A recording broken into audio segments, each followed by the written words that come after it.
Labvakar, dārgie skatītāji! Šovakar mēs tiekamies Ogrē, Zilo kalnu skatu torņa pašā virsotnē, ar mērķi parunāt par Jāņu dienu un tās tradīcijām. Un šeit ar jums kopā būs raidījuma Dievturi un dievturība Tuplānā radošā komanda. Un vakars ir izvēlēts ļoti tematiski, tā kā Jāņu vakaru parasti sāk svinēt vakarā. Tiekamies jau drīzumā!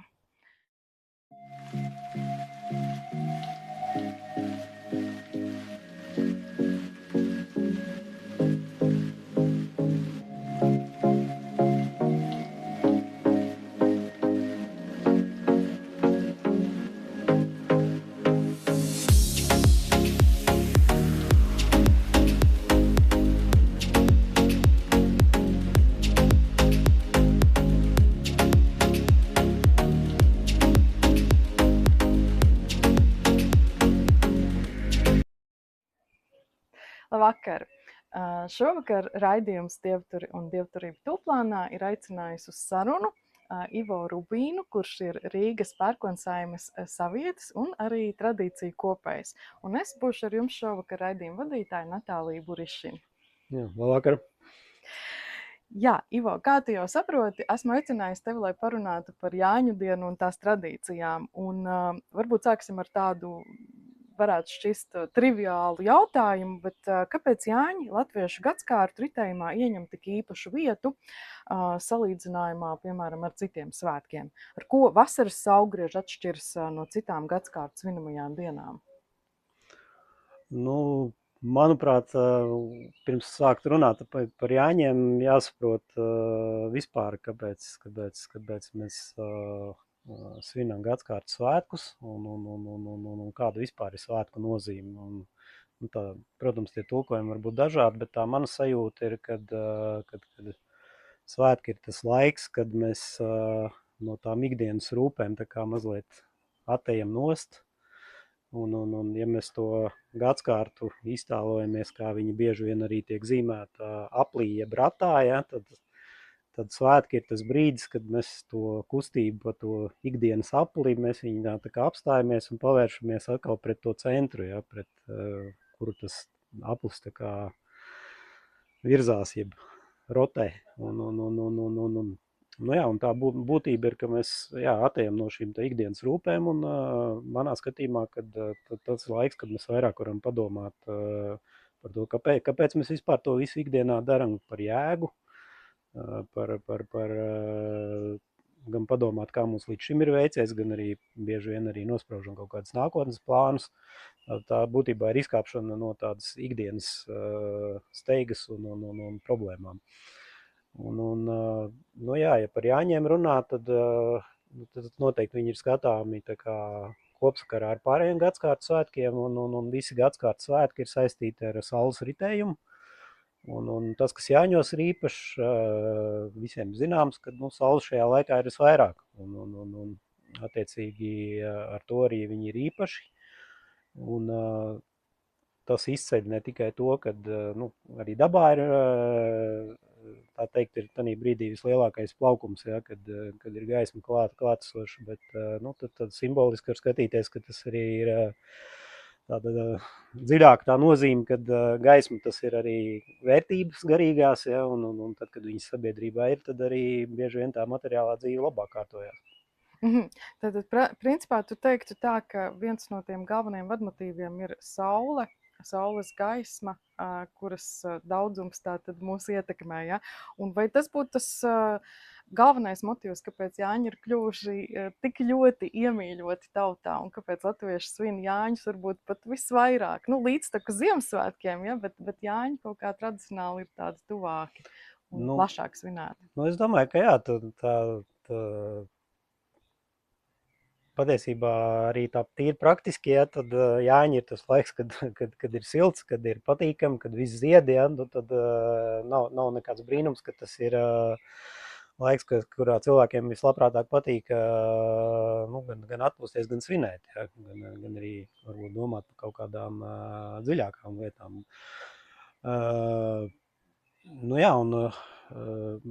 Tā manuprāt, tā viena no būtiskākajām Jāņu lietām, ko vajadzētu no tā saprast, ja, kad ne tikai tas, kad saule ir vairāk, kad dabā viss uzplaukst, bet arī, ja mēs tā simboliski skatāmies, kad saule tā ir gaisma, un gaismu simboliski varētu tulkot arī kā garīgās vērtības, kā jēgu. Ja mēs, tā tad arī ja sabiedrībā ir vairāk vērtību un izpratnes par to, kāpēc mēs darām un ko mēs darām, tad arī tā dzīve ir sakārtotāka. Jā, vai līdztekus tevis minētajai saulē mēs varētu teikt, ka Jāņos svin arī auglību, kopienu vai papildus tam vēl kaut kas cits, jā, jo tu pieminēji kā galveno vadmotīvu sauli, bet kā ir ar auglību, kas varbūt tradicionāli bija, kā ir šobrīd? Auglība noteikti, un arī daudz citas lietas, ja, bet, ja tā godīgi, tad man vislabāk to Jāņu būtību palīdz izprast vārds līgo, jo viņš, es domāju, viņš nevelti visās Jāņu dziesmās ir šis piedziedājums, ja, un nevelti viņš tur atrodās, un tad ir, protams, šis visiem zināmais skaidrojums, ka līgo tas ir līgoties, ja, tad tā kā vienā ritmā visiem, ja, un salīgoties. Bet patiesībā ar šo vārdu līgo ir saistīta vesela vārdu kopa, ja. Tad, tas varētu būt arī, piemēram, līdzsvars, līdzīgs, līga, kas ne tikai kā sievietes vārds, bet arī kā organizācijas apzīmējums. Dažkārt latviešu valodā arī kā līgu apzīmē reliģiska organizācija. Un pats galvenais, kas man palīdzēja tā Jāņa būtībai pietuvoties, vārds līgums, līgums. Un manuprāt, tas diezgan daudz izsaka, jo līgums, kā juristi saka, tā ir tāda kā neredzama saite starp līdzējiem, kas nodibina kaut kādas attiecības kārtību, ja, un ja mēs paskatāmies varbūt vēl plašāk ārpus Latvijas, ja, kontekstā, tad latīņu valodā ir tāds vārds religio, no kā cēlies mums zināmais svešvārds reliģija, un šis religio, tulkojumā no latīņu valodas, ligio ir saite, kā es tikko teicu, ka juristi runā, ka līgums tā ir neredzama saite, un ir tā kā atkal atjaunot, ja, tātad vārds reliģija pēc būtības tā kā tiešā tulkojumā nozīmē saišu atjaunošanu. Ja. Manuprāt, tas tā kā lielā mērā izsaka to, kas Jāņos ir notiek, ja, jo tas, ko mēs darām, mēs caur dažādiem rituāliem, caur dziedāšanu un tam līdzīgi, mēs tā kā pirmkārt daram to kopā, tātad mēs tā kā atjaunojam saites vai ģimenē dzimtā, gan ar kaimiņiem, gan, teiksim, plašāk sabiedrību, gan arī mēs caur to dziesmu saturu mēs dziedam par sauli, ja, un par gaismu, un caur to mēs tā kā atjaunojam saiti ar cēlonisko, ar to, kāpēc mēs vispār to darām, kāda ir dzīves jēga, mēs mēģinām to izprast. Un, vēl var skatīties tā, ja, kad patiesībā arī dziedāšana, ja, tas ir pēc būtības skaņa tā arī ir savu veidu līgošanās, ja, tas ir skaņas viļņa līgošanās, ja, un tad dziedot mēs tā kā arī tā kā ielīgojam apkārt sev to ne tikai ar apkārtējiem, ja, bet arī ar dabu, ar sētu, ja, ar visu, kas mums apkārt ir. Un tātad dibinām saites ar visu, un saites, juristi skaidrojumā tur bija otra daļa, ja, saite, kas izveido kaut kādu kārtību, ja. Tad mēs būtībā līgojot, mēs sev sakārtojam galvu, lai varētu atkal arī dzīves ratā atgriezties un darīt dažādas ikdienas lietas. Paldies, ļoti interesanta dimensija. Es nebiju nekad šādā dimensijā paskatījusies uz vārdu līgo. Jā, un par tevis pieminēto šo te līgumsaišu veidošanu un atkārtojošos darbību.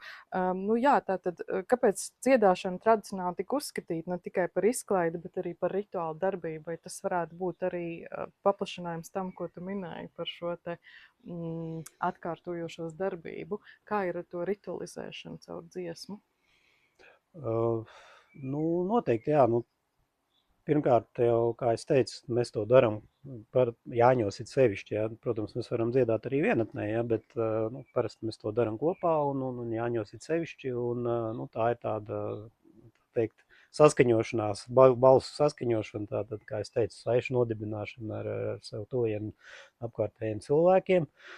Tāpēc tam ir ne tikai tāda, nu, tīri kaut kāda praktiska, bet arī rituāla nozīme, manuprāt. Otrs ir pats Jāņa dziesmu saturs, ja, jo mēs dziedam pamatā par gaismu, ja. Un tā tad atkal tās ir nu, būtībā garīgās vērtības saprašana, jēgas atklāsme, ja. Tātad, ar ko mēs mēģinām tā kā tuvoties, kāpēc mēs vispār dzīvojam un ko mēs daram, ja. Nu, jā. Nu jā, vai nav arī tā, ka mēs caur dziesmu dziedot kopā savā kopienā, mēs nonākam zināmā tādā kā unisonā, kas kaut kādā brīdī varbūt mūs novada tādā pozitīvā transa stāvoklī, ja, ka varbūt, teiksim, citās tautās ir tādas šamaniskās tradīcijas, mums tādas īpašas nav vajadzīgas. Mēs caur šo dziesmu, caur šīm rituālajām darbībām, caur dziedāšanu mēs faktiski panākam to pašu efektu. Tā varētu teikt. Nu, jā, nu tā ir kā atgriežoties pie tā, nu tā ir tā saites nodibināšana, tātad mēs būtībā dziedam vienā melodijā, ja, un caur to mēs nodibinam saskaņu, ja, latviski to var saukt vienkārši, nu, par saskaņu, ja, kārtību. Jā, tieši tā. Nedaudz pārējot varbūt pie cita temata, bet ļoti, ļoti saistīta. Ir ierasta lieta, ka mēs Jāņos pinam vainagus, ja, un šie vainagi, ko pin vīrietim, ko pin sievietei, ir atšķirīgi. Kādēļ tie ir atšķirīgi? Kā tu to komentētu? Nu, mēs mazliet atšķiramies. Jā, protams. Nē, bet nu, tā ir tā, manuprāt, būtība, jo nu, es tā vismaz to saprotu, kad vīru, teiksim, vainagi ir no ozola lapām, un ozols ir, nu, viņš būtībā ir tāds tā kā pasaules uzbūves, spēka, kārtības, jā, tā kā simbols, jā. Un savukārt zieds viņš atkal simbolizē, tā kā, viņš ir trausls, skaists, viņš ir, nu, tā kā pasaules izrotājums, jā. Un tas labi atsaucas, nu, arī to, tā kā, ja mēs paskatāmies, tad, nu, kaut vai tāds sadzīvisks piemērs, ja, kad, nu, parasti ģimenē vīrietis ir tas, kas būvē māju, un sieviete ir tā, kas viņu iekārto un padara mājīgu, ja.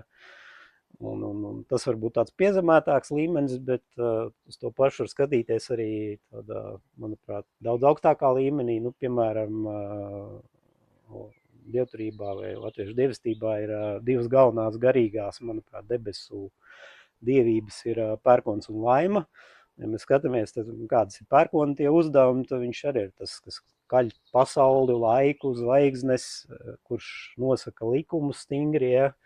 Laimes funkcija atkal viņa ir tāda, nu, kas jau iekārto šo pasauli, tātad iekārto cilvēku dzīves un nosaka viņu likteni, ja, un te ir tā sakarība starp likumu, kas ir nemainīgs, noteikts, stingrs, kā kārtība, ja, un savukārt liktenis ir tas, ko mēs paši liekam ar savu rīcību. Nu, ja mēs to likumu ievērojam, tad un rīkojamies tā kā atbilstoši, tad mums veidojās tā kā laimīga dzīve, un ja mēs viņu neievērojam, nu, tad mums tas liktenis viss maks.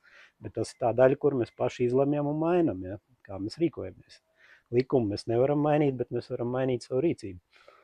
Nu jā, nereti tautas dziesmās piemin pērkonu līdzās ozolam, ja, un te varbūt ir kaut kur tā saikne, ko tu minēji, ja, par šo te pērkons un ozola vainags vīrietim, nu, pamatā Jānim mūsdienās, ja, bet tradicionāli jau varbūt ne tikai Jānim, tas tika vīds. Visiem vīriem, jā. Jā, tieši tā. Visi jau Jāņa bērni Jāņos. Jā.